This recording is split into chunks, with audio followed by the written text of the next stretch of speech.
Bonjour, dans cette vidéo, je vais vous expliquer comment on peut importer et exporter des fichiers dans Odoo. Tout d'abord, j'ai ma société, la edu-v18-tlmd 2025 avec numéro, qui est ici, dans laquelle, dans mes ventes, j'ai pas de produits pour l'instant. Je n'ai que les produits qui sont proposés à la base. Je souhaite prendre les informations qui sont dans la société d'un de mes collègues et du JM Rosny, qui a par exemple dans sa base des ventes des produits. On va trouver tout cet ensemble de produits. Pour que je puisse récupérer ces produits, je dois d'abord être non pas en mode vue Kanban, mais en mode vue liste pour pouvoir faire mes importations et mes exportations. En effet, avec la vue Kanban, en cliquant sur cette roue crantée, on a comme action seulement possible de faire des importations, des enregistrements. Si par contre je me positionne en vue liste, je vais pouvoir accéder à importer des enregistrements, mais également tout exporter. Je vais donc cliquer sur tout exporter. Le fichier a été créé, c'est un fichier XLS. Je vais cliquer sur ce fichier pour qu'on puisse voir sa composition. En effet, ce fichier contient un certain nombre d'informations comme les favoris, le nom, les références, étiquettes, prix de vente, coût, quantité et bien évidemment les stocks, les quantités prévues. Ces informations ne sont pas tous nécessaires pour moi, mais bon, je les garde quand même.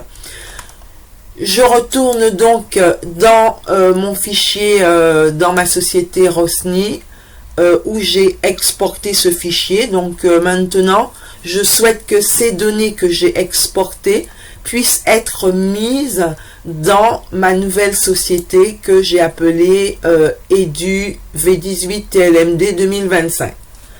Donc, je vais simplement me mettre également dans les produits.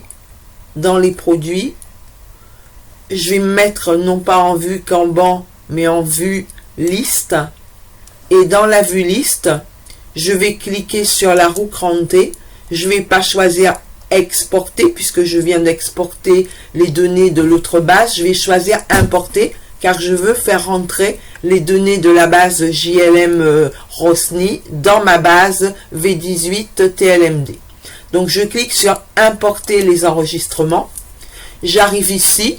Il me demande de télécharger un fichier de données. Donc je clique sur télécharger le fichier des données. Et je vais chercher mon fichier que je viens tout à l'heure d'exporter depuis la base de Rosny. Donc je clique dessus. Il me ramène le fichier avec les noms qui correspondent. Quand vous faites d'une version identique, les noms correspondent. Si par contre vous faites avec une version inférieure, là il faudra faire attention à vérifier que les noms correspondent bien. Il me demande si je veux faire un test. C'est plutôt recommandé de faire des tests. J'attire votre attention sur un petit point particulier, à savoir les données qui sont liées. Quand vous avez par exemple ce symbole, ça veut dire que ce sont des données liées et donc il faut d'abord importer les enregistrements comme par exemple les familles de produits avant d'importer les produits. Sinon après ça fait des erreurs bloquantes. Donc je vais faire un test avec ce que j'ai. Donc tester. Il me ramène que tout semble correct, donc pas de souci. Je peux donc importer. Donc je vais choisir d'importer. Je ne suis pas obligé d'importer tous les éléments. Je peux donc sélectionner ce que je souhaite importer. Par exemple, je peux supprimer les favoris, garder le nom, la référence interne, le prix de vente, le coût, les quantités en stock pour les importer. Il demande de sélectionner un champ. Comme je vous disais tout à l'heure, toutes les données ne sont pas importables. Il faut parfois choisir le champ qui correspond.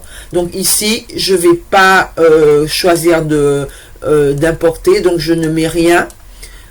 Ici, je garde étiquette.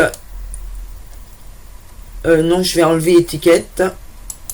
Et donc, je vais garder que le prix de vente, le coût, les références internes, le nom, et je vais supprimer également les favoris. Donc, je n'importe que le nom, la référence, le prix et le coût de ces articles.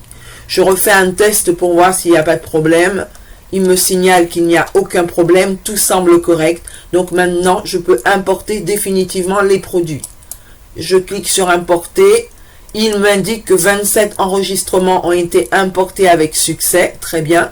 Je vais donc pouvoir consulter mon fichier produit pour m'apercevoir que maintenant, dans ma base Edu V18 TLMD 2025, j'ai maintenant de nouveaux produits comme la corde à sauter, les crochets, les frais de réservation, les pourboires, j'avais déjà, les services sur site, les t-shirts slim. Voilà. Donc, c'est ainsi qu'on fait une importation-exportation.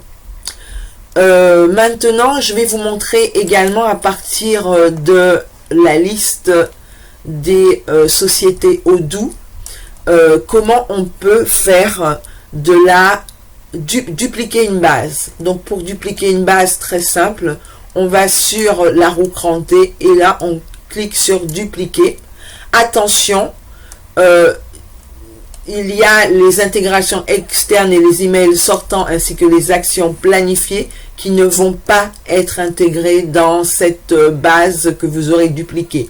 Vous aurez bien sûr toutes les fonctionnalités de votre support, mais certaines connexions externes ne fonctionneront pas. Vous choisissez un nouveau nom, donc moi je vais l'appeler Edu-2028. Je vais l'appeler EduTest.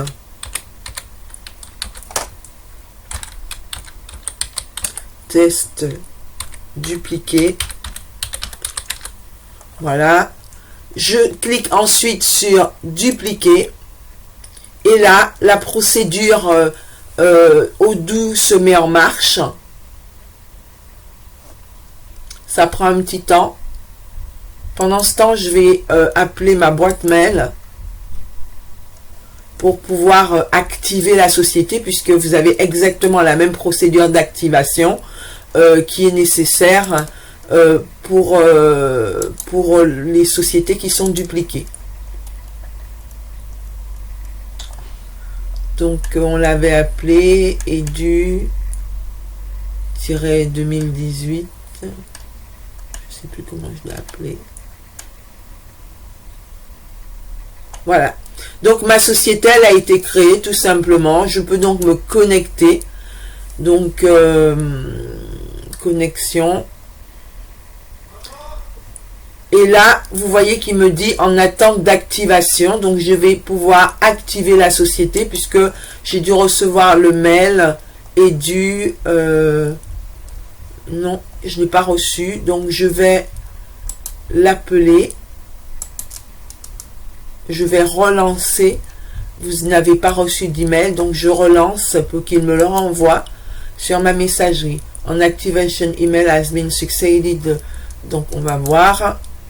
Effectivement, il est ici. Donc comme d'habitude, hein, on clique sur Activate your database pour vous montrer que votre database est exactement comme celle que vous aviez au départ.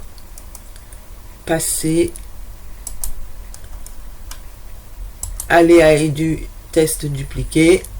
Et par contre, c'est bien marqué neutraliser, ce qui indique que votre base n'a pas de communication avec l'extérieur. Voilà, c'est la seule petite nuance. Mais la base, elle est bien dupliquée. Base de données neutralisée pour les tests, aucun email envoyé, etc. Voilà. Je vous remercie.